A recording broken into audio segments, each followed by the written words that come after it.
आपका अपना TV channel RJ रमझाझर,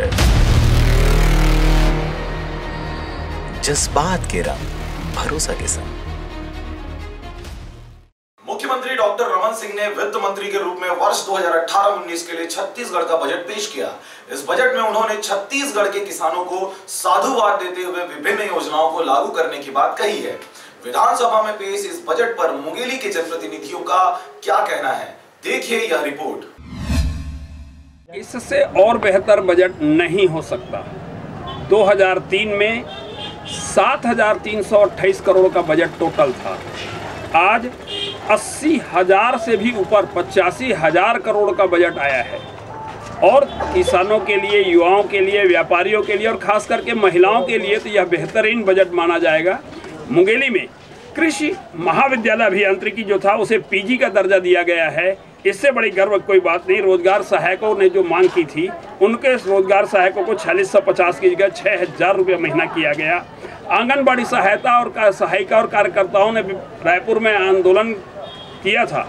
Mungeli में उन्होंने कहा था कि हमारा वेतन बढ़ना चाहिए। दोनों का वेतन बढ़ा है, जबकि पिछले शासन कार्यकाल में जब जब मांग की जाती लाठियाँ दी जाती थी, आज उनको उनके मांग के अनुरूप दिया गया है। कि छत्तीसगढ़ का इतना भारी भरकम बजट 76,032 करोड़ रुपये होने के बावजूद भी जो आम लोगों तक जो फायदा पहुंचना था, ऐसा पहुंचते हुए नज़र नहीं दिखाई दे रहा है। यह कुछ व्यक्ति विशेष या कुछ एरिया विशेष तक ही बजट सीमित होकर रह गया है। इस बजट में छत्तीसगढ़ की जनता ने जो ये सोच के रखा था कि निश्चित तौर पे शराब के मुद्दों पे कहा जाए तो शराबबंदी का हमारा मुख्य मुद्दा था विपक्षों का, जिसको मान लिया जाएगा। पर ये सरकार असंवेदनशील है और इन्होंने इस विषय पर कुछ भी बोलने से इनकार कर दिया। दूसरा जो है, बेरोजगारी के क्षेत्र में भी विशेष लोगों को कैसे रोजगार मुहैया होगा, इस पर सरकार का कोई विशेष प्रतिक्रिया देखने को नहीं मिला।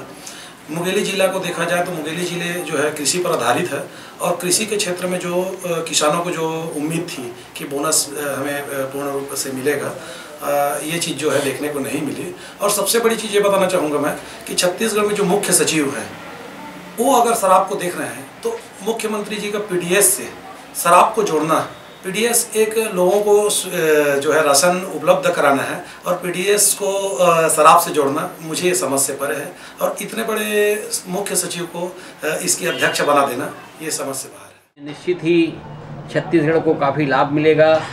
गांव, गरीब और किसान का विशेष ध्यान रखा गया है। मुख्यमंत्री कौशल योजना के तहत शिक्षित बेरोजगारों को काफ़ी आगे मिलने का अवसर मिलेगा और छत्तीसगढ़ के जो किसान हैं 70 से 75% उन किसानों को उनके लिए विशेष सुविधाएं, विशेष रियायत देने का इस बजट में प्रयास किया गया है। इस बजट में स्वास्थ्य और शिक्षा का जो विशेष रूप से ध्यान रखा गया है वो काबिले तारीफ है।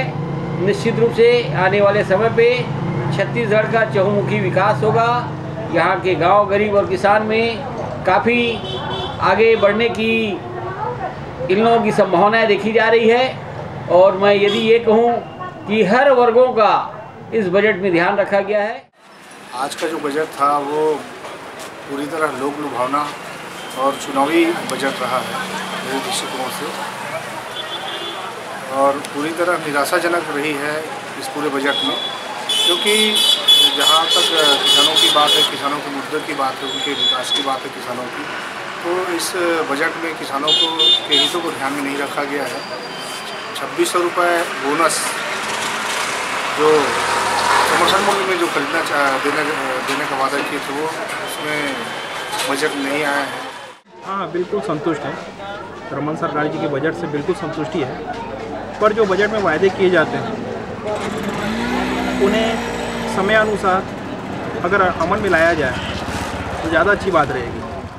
छत्तीसगढ़ में जिस तरह से मध्य प्रदेश ने बिना कमेटी, बिना सुझाव के एक तरफा 1 लाख वहाँ के जितने कार्यरत शिक्षक, पंचायत, अध्यापक संवर्ग है उनकी सिविलियन की घोषणा की, आज निश्चित तौर पे छत्तीसगढ़ के 1,80,000 शिक्षा कर्मियों को भी ये आशा थी कि छत्तीसगढ़ के मुख्यमंत्री माननीय रमन सिंह जी ने 1,80,000 शिक्षा कर्मियों के संविलियन की घोषणा करेगी, परंतु इस घोषणा में शिक्षा कर्मियों के लिए किसी प्रकार की कोई घोषणा नहीं होने से आम शिक्षक ये बजट जो है शिक्षा कर्मियों के लिए निराशाजनक है।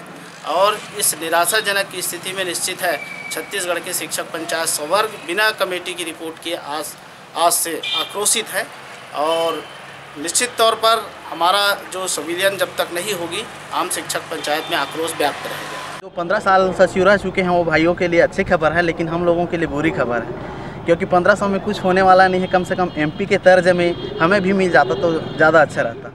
हम लोगों के जो मांग था 20,200 में 1900 के ग्रेड पे है, उसमें कम से कम 15 वर्ष से नीचे वालों को भी मिलना चाहिए था, लेकिन ये बहुत बड़े हम लोगों के साथ धोखा हुआ है। हम रमन सरकार से मांग करते हैं कि हमको भी मतलब 1900 का ग्रेड पे के साथ वेतन दिलाया जाए। ये सब कार्यकर्ता सहायिका तो अभी पूरा छत्तीसगढ़ में पूरा सदमे में चले गए हैं। इतना काम करते हैं, 8 घंटा काम करते हैं, उसके हिसाब से बहुत कम है और दूसरे राज्य में ज़्यादा है भैया, यहाँ कम क्यों है? और इतना काम है, सरकार हम लोग के ऊपर तो इतना सब योजना लाते जा रही है, हम लोग करते जा रहे हैं और आगे हम लोग का निश्चित करने का चल रहा है प्लानिंग। नहीं, बिल्कुल असंतुष्ट हैं हम लोग, खुश है ही नहीं है। जितना सोचे थे उससे हम लोग को कम मिला, बहुत कम। हम लोग तो बहुत ज़्यादा उम्मीद किए थे, लेकिन उम्मीद से कम मिला है हम लोगों को।